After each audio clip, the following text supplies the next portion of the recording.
Welcome, everyone. My guest today is Lead Analyst Logan Mohtashami to talk about the jobs report and how it could affect who becomes the next Fed chair.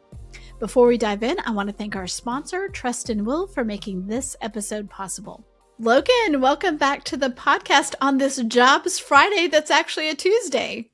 Yes, Jobs Tuesday. And the interesting aspect of what happened this morning is yesterday, Nick Tamaris, who's the Wall Street Journal reporter for the Federal Reserve, his job is to kind of leak stuff out what the Federal Reserve wants the market to hear, whether they're positive or negative. But he went on one of my friends' show, and they were talking about the labor market and everything like that. And they said that the Federal Reserve said, next year, maybe the peak is 4.6%.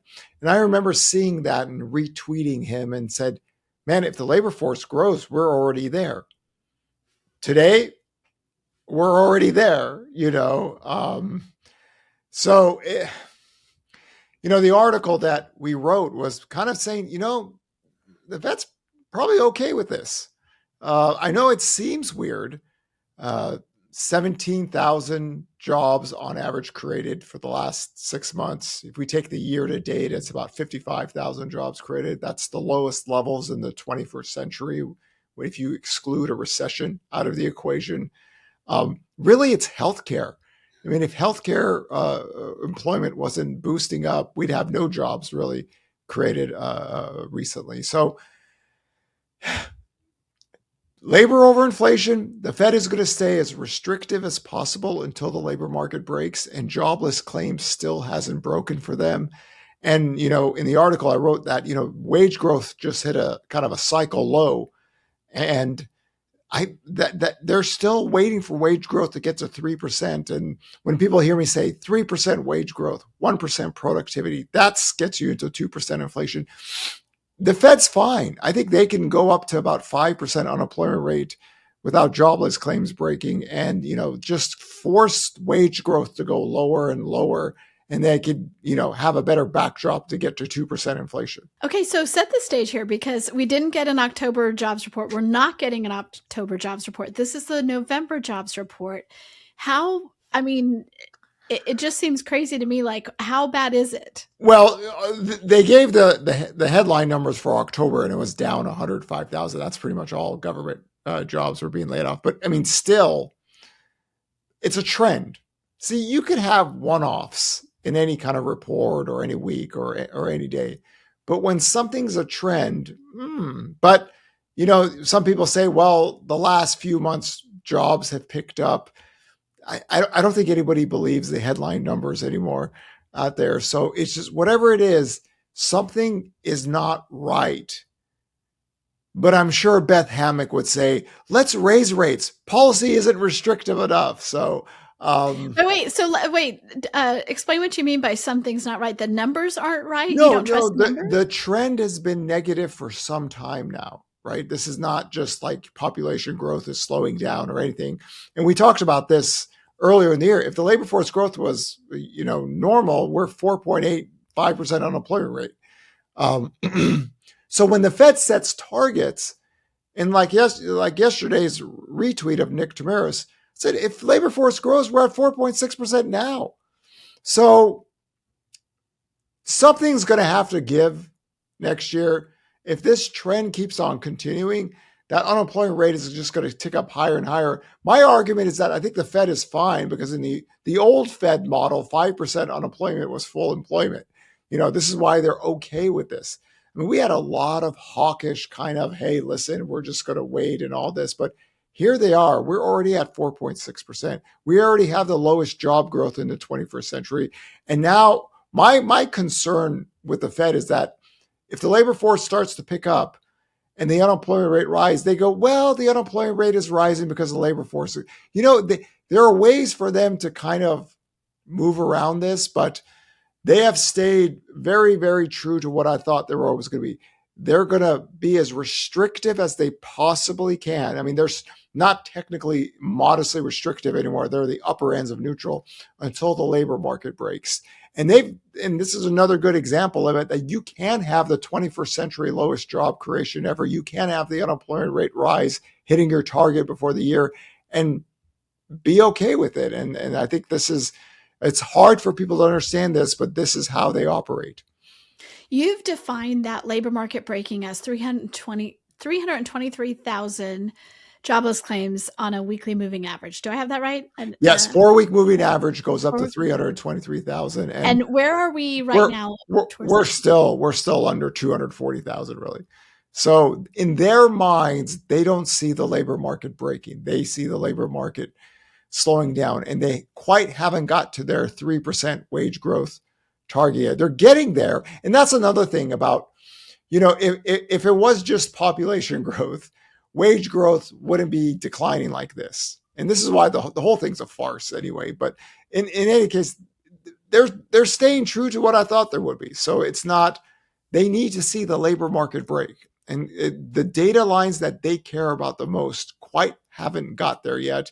And I'm sure they're going to say that we're very skeptical of all the jobs data right now because of the government shutdown. So something's going to have to give next year, right? You either go to neutral policy or the labor market gets weaker and, you get the higher unemployment rate, or we get the rebound effect of, a lull in hirings and, something picks up. Retail sales was fine. Some of the economic data it still looks like an expansion, but something's not right with the labor market that they feel like they just don't want to quite get into there yet and take that next step, which to me looks perfectly normal with how they've acted.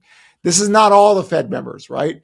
Team Logan has Christopher Waller, Michelle Bowman, Mary Daly's in that group. So there are people that many, many months ago, right? There's all these, posts that I did, Team Logan, labor over inflation, when Bowman and Waller and everybody. But now, it's, if things don't reverse, you're going to get more and more pressure from maybe some of the more hawkish Fed members that go, hey, listen, I didn't anticipate this, but it just makes for a very interesting 2026. So let's look at some of the, dive into which sectors are looking okay. You've talked about manufacturing jobs and construction jobs. So walk us through what we found in this report. So manufacturing jobs have been losing jobs for like 5-6 months now. So that's that. When I talk about economic cycle work, I said it's really never a good thing when manufacturing jobs and construction workers lose jobs together. Now, construction data picked up here. We have a lot of AI centers being built.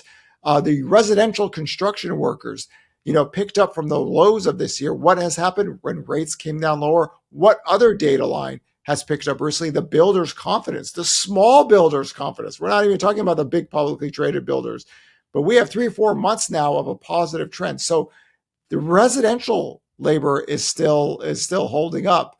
Specialty contractor construction jobs have been losing jobs. So there are sectors government has been, finally got hit into the data lines, but really it's healthcare. I mean, what is holding these labor data from getting worse is the healthcare job creation out there. So that's been the big driver of job growth in 2026. So you mentioned government workers. You and I talked, I was questioning you about this for months, right? As Doge was going in and cutting jobs. So we did get the final or sort of like the ultimate, like, here's what all the jobs lost in the government this year. And it looks like about 10%. Because finally those people who were like put on furlough or like getting paid but not working, whatever, those dropped off. So that's sort of the total. What did you think about that number? Government jobs to me in the big aggregate term is not that important to the general economy. It's more the private sector, because what it is private sector demand keeps that going. This is why I don't really pay attention too much to government labor, because it doesn't really tie with the economic cycle as much. So in this light, it's really what is happening here. Construction workers are still fading a little bit. It's outside of the AI data centers buildings. Manufacturing jobs still weakening. Transportation, mining, lodging. There's multiple sectors that are getting weak.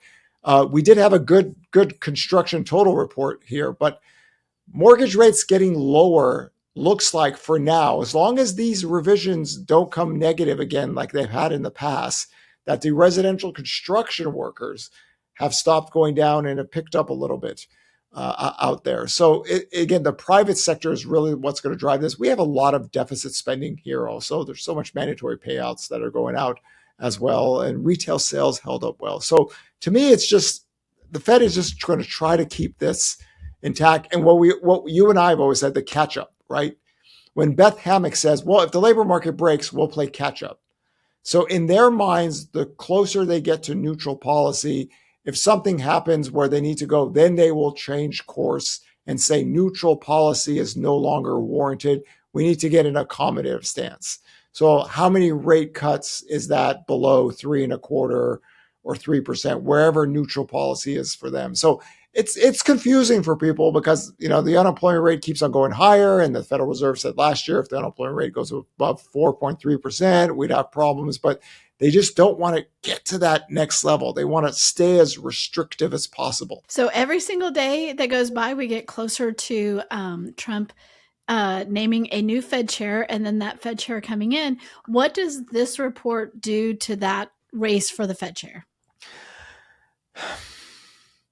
It's both the Kevins and okay, Polymarket had Kevin Warsh pulling ahead yesterday, I think. I'm not a drinker, Sarah, but if Warsh is going to be the head chairman, I might just, go to a dive bar and get drunk. That's how much I can't. That's just that is such a repulsive thought that he's even in there. But I'm sure he made a deal with Trump to do this. I mean, if he like Kevin Warsh, if nobody knows their hands, Kevin Warsh is the last person you would want what his beliefs are.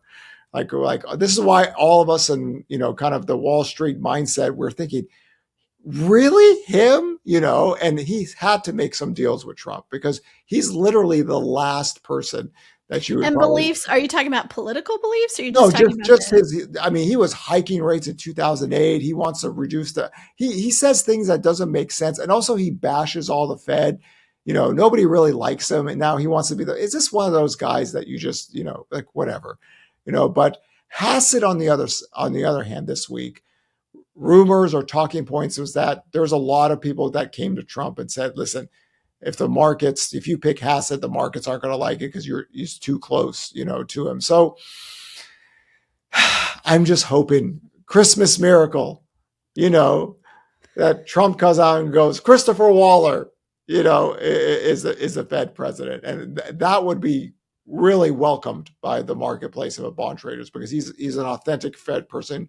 He'll do what he thinks, raising rates or cutting rates, but you can trust him. Doesn't matter who the president is, you can trust him. So I'm just hoping Christmas miracle, it'll be Team Waller, but I don't know, between the two Kevins. I mean, if I had to pick one, I mean, it's crazy to say this, I would pick Kevin Hassett over Warsh, but we'll see. Who knows what the next 2 weeks or 3 weeks will happen. Well, Logan, thank you so much for being on. I appreciate you jumping on to talk about jobs and the Fed. As always, we appreciate you. Pleasure.